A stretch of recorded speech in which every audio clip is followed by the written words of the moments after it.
ಐತಿಹಾಸಿಕ ದಿನ ಅಂತ ನಾನಾದರೂ ಭಾವಿಸ್ತೀನಿ. ಯಾಕೆ ಅಂದರೆ ಗೂಡೆ ಹೊಸಳ್ಳಿನಲ್ಲಿ ಉತ್ತಮ್ಮ ಮತ್ತು ಚಿಕ್ಕಮ್ಮ ದೇವಸ್ಥಾನದ ಉದ್ಘಾಟನಾ ಸಮಾರಂಭ ನಮ್ಮ ಇದೇ ಗ್ರಾಮದ ಸುಪುತ್ರರಾದಂಥ ಚನ್ನಕೇಶವ ಪಾಪಣ್ಣ ಚನ್ನೇಗೌಡ ಊರು ಪಾಪಣ್ಣರವರು ಮತ್ತು ಅವರು ವಂಶಿಕಸರು ಈ ಗ್ರಾಮದ ನೆರವಿನೊಂದಿಗೆ ಅಂದರೆ ಗೂಡೆ ಹೊಸಳ್ಳಿ ಎಲ್ಲ ಭಕ್ತಾದಿಗಳ ಸಹಕಾರದಿಂದ ಇವತ್ತು ಒಂದು ದೇವಸ್ಥಾನವನ್ನು ಕಟ್ಟಿದ್ದಾರೆ. ಅದರ ಉದ್ಘಾಟನಾ ಸಮಾರಂಭ.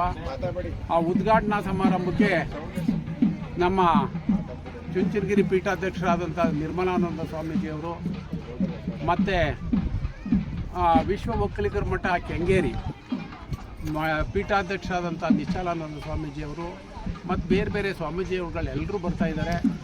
ಗ್ರಾಮದವರು ಎಲ್ಲರೂ ಸಹ ಭಾಳ ಆಸಕ್ತಿಯಿಂದ ಭಕ್ತಾದಿಗಳೆಲ್ಲರೂ ಸೇರಿ ಇವತ್ತು ಒಂದು ಮೆರವಣಿಗೆ ತಗೊಂಬಂದಬೇಕು, ದೇವಸ್ಥಾನದ ಹತ್ರ ಸೇರಿ ಮೆರವಣಿಗೆ ತಗೊಂಬಂದು ವೇದಿಕೆ ಕಾರ್ಯಕ್ರಮ ಮಾಡಬೇಕು ಅನ್ನೋ ಆಸೆ ಇಟ್ಕೊಂಡಿದ್ದಾರೆ. ಭಾಳ ಭಕ್ತಿಪೂರ್ವಕವಾಗಿ ನಮ್ಮ ದೇವಸ್ಥಾನದ ಉದ್ಘಾಟನೆ ಮಾಡ್ತಾಯಿದ್ದಾರೆ. ಅವರು ನಮ್ಮ ಚನ್ನಕೇಶ್ವರವರು ಈ ದೇವಸ್ಥಾನ ಅಲ್ಲದೆ ಇನ್ನೂ 2 ದೇವಸ್ಥಾನ ಕಟ್ಟಿಸಿದ್ದಾರೆ. ಅದು ಆಂಜನೇಯ ಸ್ವಾಮಿ ದೇವಸ್ಥಾನ ಮತ್ತು ಇನ್ನೊಂದು ಮಾರಮ್ಮನ ದೇವಸ್ಥಾನ ಕಟ್ಟಿಸಿದ್ದಾರೆ. ಸುಮಾರು 1 ಕೋಟಿ ರೂಪಾಯಿ ವೆಚ್ಚದಲ್ಲಿ ಅದು ನಿರೀಕ್ಷಣೆ ಇಲ್ಲದೆ ಮಾಡಿದ್ದಾರೆ. ಆದರೂ ಗ್ರಾಮದವರು ಪೂರ್ಣ ಪ್ರಮಾಣದಲ್ಲಿ ಅವರಿಗೆ ಅವ್ರ ಕೈಲಾದಷ್ಟು ನಿಧಿಯನ್ನು ಸಂಗ್ರಹ ಮಾಡಿ ಅವ್ರಿಗೂ ಸಹ ಸಹಕಾರ ಮಾಡಿದ್ದಾರೆ. ಅವ್ರಿಗೆ ಅವ್ರ ಕುಟುಂಬಸ್ಥರಿಗೆ ಭಗವಂತ ಆಯಸ್ಸು ಮತ್ತು ಆರೋಗ್ಯವನ್ನು ಕೊಡಲಿ ಅಂತ ಈ ಸಂದರ್ಭದಲ್ಲಿ ಪ್ರಾರ್ಥನೆ ಮಾಡ್ತಿರ್ತೀನಿ.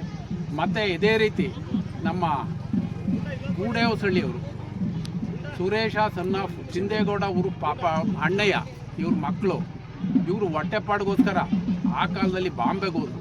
ಬಾಂಬೆದಲ್ಲಿ ಅವ್ರದ್ದೇ ಆದಂಥ ಉದ್ಯಮವನ್ನು ಕಟ್ಟಿ ಇವತ್ತು ವಜ್ರದ ವ್ಯಾಪಾರಿಗಳಾಗಿ ಕೋಟ್ಯಾಂತರ ರೂಪಾಯಿ ಸಂಪಾದನೆ ಮಾಡಿದ್ದಾರೆ. ಆದರೆ ಗ್ರಾಮದ ಬಗ್ಗೆ ತುಂಬ ಅಭಿಮಾನ ಇಟ್ಕೊಂಡು ಅವ್ರದ್ದೇ ಆದಂಥ ಹಣವನ್ನು ಗ್ರಾಮದ ನೆರವಿನೊಂದರಿಗೆ ಅವರು ಸಹ ಒಂದು ದೇವಸ್ಥಾನವನ್ನು ಮಾಡಿದ್ದಾರೆ.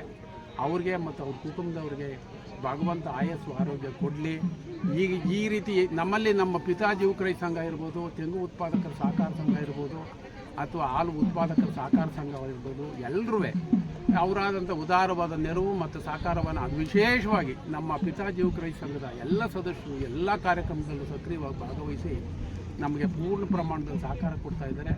ಈ ಎಲ್ಲ ಸಂಘದ ಸದಸ್ಯರಿಗೆ ಹಾಗೂ ಈ ಗ್ರಾಮದ ಎಲ್ಲ ಮುಖ್ಯಸ್ಥರಿಗೆ ಮತ್ತು ಭಕ್ತಾದಿಗಳಿಗೆ ಈ ಸಂದರ್ಭದಲ್ಲಿ ನಾನು ಹೃತ್ಪೂರ್ವಕ ಧನ್ಯವಾದವನ್ನು ಹೇಳಲಿಕ್ಕೆ ಇಷ್ಟಪಡ್ತೀನಿ.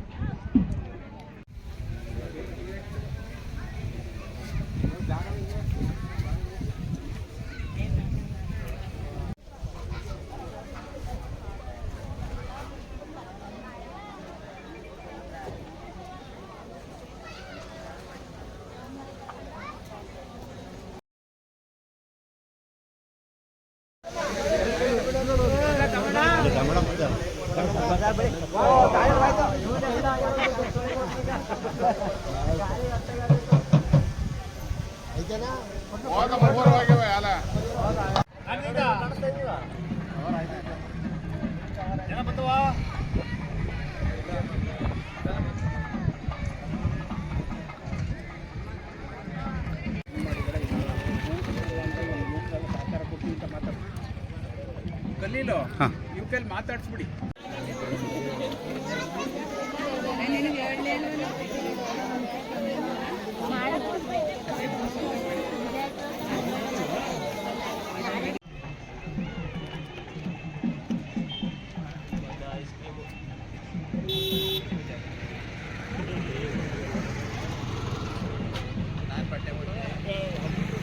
ಎಲ್ಲರೂ ಬನ್ನಿ. ಹಂಗೆ ಉಲ್ಟಾ ತಿರುಗಿ ಸರ್.